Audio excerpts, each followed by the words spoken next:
Hi hello. അപ്പോൾ ഏതോ ജന്മകൽപ്പനയിലെ എല്ലാ പ്രിയപ്പെട്ട പ്രേക്ഷകർക്കും മെട്രോ സ്റ്റാറിലേക്ക് സ്വാഗതം. അപ്പോൾ എന്തായാലും നമ്മുടെ ഏതോ ജന്മകൽപ്പനയിൽ നല്ല ഇൻട്രസ്റ്റിംഗ് ആയിട്ട് മുന്നോട്ട് പോയിക്കൊണ്ടിരിക്കുകയാണ്. എന്തായാലും ലാവണ്യെ ട്രെയിൻ ചെയ്യാൻ വേണ്ടിയിട്ട് ശ്രുതി വരികയും പക്ഷെ ശ്രുതിയുടെ ആ ഒരു ട്രെയിനിങ് ഒന്നും തനിക്ക് ആവശ്യമില്ല എന്ന് പറഞ്ഞ് ദേഷ്യത്തിൽ ലാവണ്യ ഇറങ്ങി പോകുന്നുണ്ട്.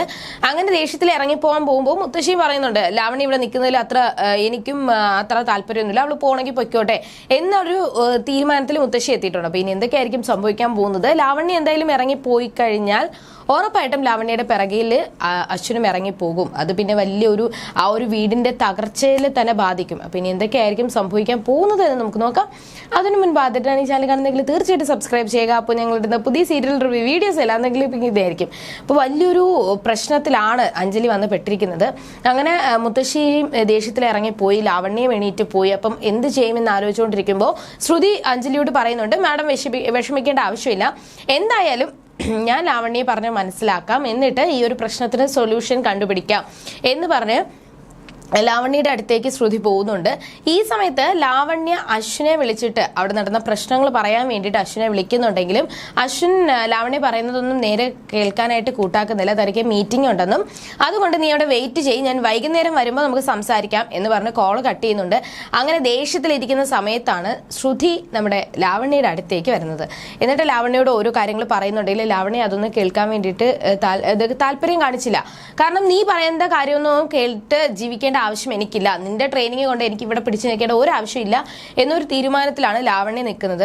അപ്പൊ ഈ സമയത്ത് ശ്രുതി ഒരു കാര്യം ചോദിച്ചു, ഞാൻ ലാവണ്യ മാഡത്തിനെ പറഞ്ഞ് പഠിപ്പിക്കാനായിട്ട് ആളല്ല, പക്ഷേ മാഡം ഇവിടെ നിന്ന് ഇറങ്ങിപ്പോയി കഴിഞ്ഞാൽ അത് ഉറപ്പായിട്ടും മാഡത്തിനാണ് ഭയങ്കര ഒരു നഷ്ടം. എനിക്ക് നഷ്ടമുണ്ടാകും, കാരണം എനിക്ക് ജോലിയുടെ പൈസ കിട്ടത്തില്ല, എനിക്ക് അതിലൊന്നും പ്രശ്നമില്ല. പക്ഷേ അതിനേക്കാളും നഷ്ടം ലാവണ്യക്കായിരിക്കും ഉണ്ടാകാൻ പോകുന്നത്.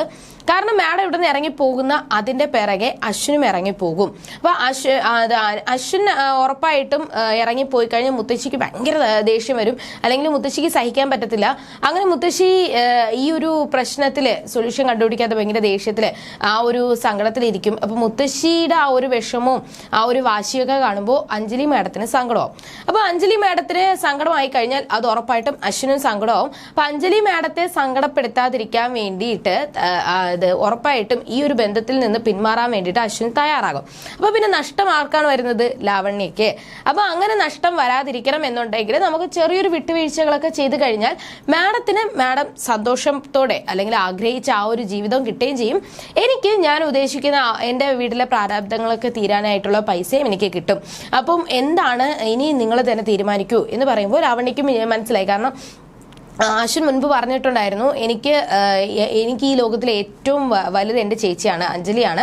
അഞ്ജലി ചേച്ചി കഴിഞ്ഞിട്ട് എനിക്ക് വേറെ ആരും ഉള്ളൂ എന്ന് അശ്വിൻ പറഞ്ഞിട്ടുണ്ടായിരുന്നു. അപ്പോൾ ഉറപ്പായിട്ടും താൻ അവിടെ നിന്ന് ഇറങ്ങിപ്പോയി കഴിഞ്ഞാൽ അശ്വിൻ ഇറങ്ങുമ്പോൾ മുത്തശ്ശിക്ക് സങ്കടമാവും, മുത്തശ്ശിക്ക് സങ്കടമായി കഴിഞ്ഞാൽ അഞ്ജലിക്ക് സങ്കടമാവും. അപ്പം അഞ്ജലി സങ്കടപ്പെടാതിരിക്കാൻ വേണ്ടിയിട്ട് അശ്വിൻ തന്നെ ഉപേക്ഷിക്കാനും തയ്യാറാകും എന്നൊരു കാര്യം ലാവണ്യക്ക് മനസ്സിലായി. അതുകൊണ്ട് തന്നെ ഇനി എന്തായാലും ഇതുവരെ വന്നു, അതുകൊണ്ട് ഇനി മറ്റുള്ളവരെ സന്തോഷിപ്പിക്കാൻ വേണ്ടിയിട്ട് എന്തും ഞാൻ ചെയ്യാം, തയ്യാറാണ് എന്ന് ലാവണ്യ ശ്രുതിയോട് പറയുകയും അങ്ങനെയാണെങ്കിൽ നമുക്ക് ആദ്യം തന്നെ മുത്തശ്ശിയിൽ നിന്ന് തന്നെ തുടങ്ങാം എന്ന് പറഞ്ഞ് മുത്തശ്ശി ആദ്യം കയ്യിലെടുക്കാൻ വേണ്ടിയിട്ടാണ് നമ്മൾ ശ്രമിക്കേണ്ടത് എന്ന് പറഞ്ഞ് ലാവണ്യ ശ്രുതി വിളിച്ചുകൊണ്ട് മുത്തശ്ശിയുടെ അടുത്ത് പോവുകയും എന്നിട്ട് ശ്രുതി മുത്തശ്ശിയോട് ഓരോ കാര്യങ്ങൾ പറഞ്ഞ് മുത്തശ്ശിയുടെ കാല് തൊട്ട് വന്ദിക്കുന്നുണ്ട്.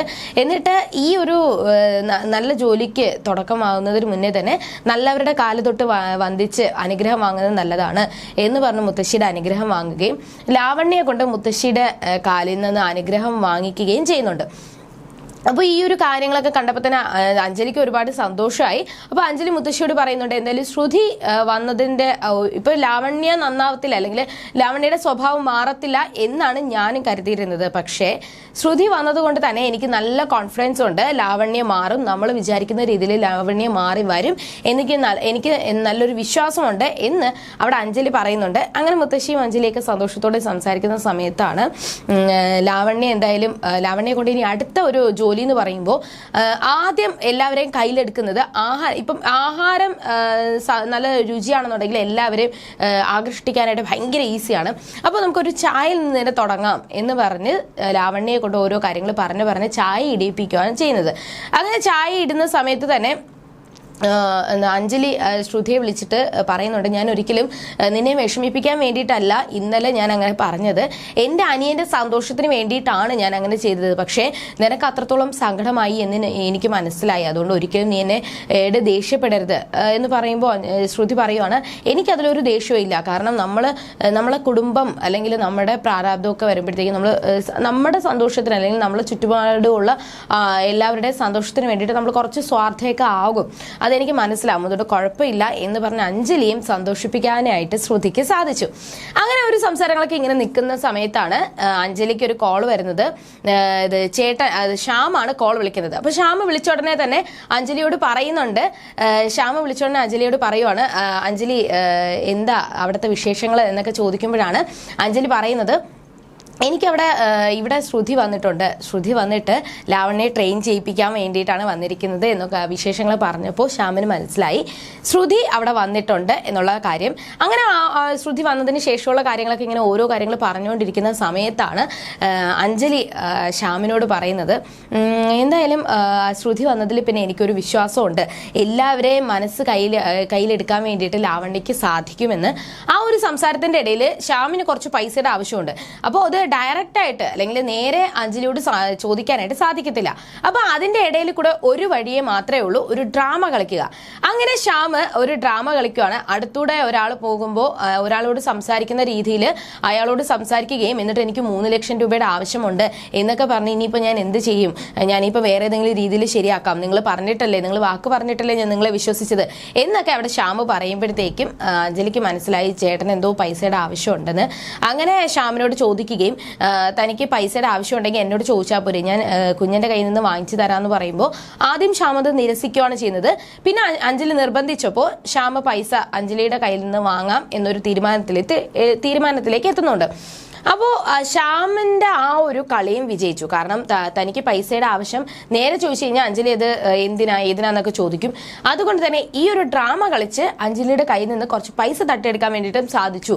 അതിന്റെ സന്തോഷത്തിൽ ശ്യാം നിൽക്കുന്നുണ്ട്. അങ്ങനെ ഓരോ ശ്യാമിന്റെ ചതിയിൽ പെട്ട് അഞ്ജലിക്ക് സത്യം മനസ്സിലാക്കാൻ പറ്റാതെ നിൽക്കുന്ന സമയത്ത് വലിയൊരു പ്രശ്നങ്ങളൊക്കെ അവർക്കിടയിൽ സംഭവിക്കുന്നുണ്ട്. അങ്ങനെ ഈ ഒരു പ്രശ്നങ്ങളൊക്കെ ഇങ്ങനെ മുന്നോട്ട് പോയിക്കൊണ്ടിരിക്കുന്ന സമയത്ത് നമ്മൾ ലാവണ്യയുടെ ആ ഒരു മിഷൻ സക്സസ് ആണ്. ചായ ഇട്ട് എല്ലാവരുടെയും മനസ്സ് കീഴടക്കാൻ വേണ്ടിയിട്ട് ലാവണ്യക്ക് സാധിച്ചു. അപ്പോൾ മനോരമയാണെങ്കിലും അഞ്ജലിക്കാണെങ്കിലും മുത്തശ്ശിക്കാണെങ്കിലും ഒരുപാട് സന്തോഷമായി. അങ്ങനെ ഇതിന്റെ ഇടയിൽ തന്നെ മുത്തശ്ശി ചോദിക്കുന്നുണ്ട്, ഇപ്പോൾ ഈ ചായ ഉണ്ടാക്കിയത് ആരാണ് എന്ന് പറയുമ്പോൾ അത് ലാവണ്യാണ് ഉണ്ടാക്കിയതെന്നാണ് ശ്രുതിയും പറയുന്നത്.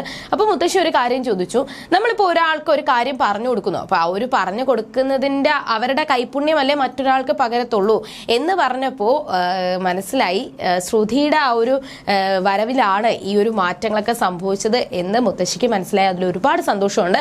അപ്പൊ ഇനി എന്തൊക്കെയായിരിക്കും സംഭവിക്കാൻ പോകുന്നത്? എന്തായാലും ലാവണ്യെ ട്രെയിൻ ചെയ്യിപ്പിക്കാൻ വേണ്ടിയിട്ട് ശ്രുതി നടത്തുന്ന എല്ലാ പരീക്ഷണങ്ങളും വിജയിച്ചുകൊണ്ടിരിക്കുകയാണ്. അങ്ങനെ ലാവണ്യെ പൂർണ്ണമായിട്ടും മാറ്റിയെടുക്കാൻ വേണ്ടിയിട്ട് ശ്രുതിക്ക് സാധിക്കും എന്ന് തന്നെയാണ് എല്ലാവരും വിശ്വസിക്കുന്നത്. ഇതിന്റെ ഇടയിൽ കൂടെ ശ്യാമിന്റെ ചില ചതികളും അതിന്റെ ഇടയിൽ കൂടെ നടക്കുന്നുണ്ട്. എന്തായാലും ശ്യാമിന്റെ ചതി പൊളിക്കാൻ വേണ്ടിയിട്ട് ശ്രുതിക്ക് സാധിക്കുമോ? ഇനി എന്തൊക്കെയായിരിക്കും അവരുടെ ജീവിതത്തിൽ സംഭവിക്കാൻ പോകുന്നത് എന്ന് നമുക്ക് വരുന്ന ആളുകൾ കണ്ടറിയാതായിരിക്കും. ബൈ.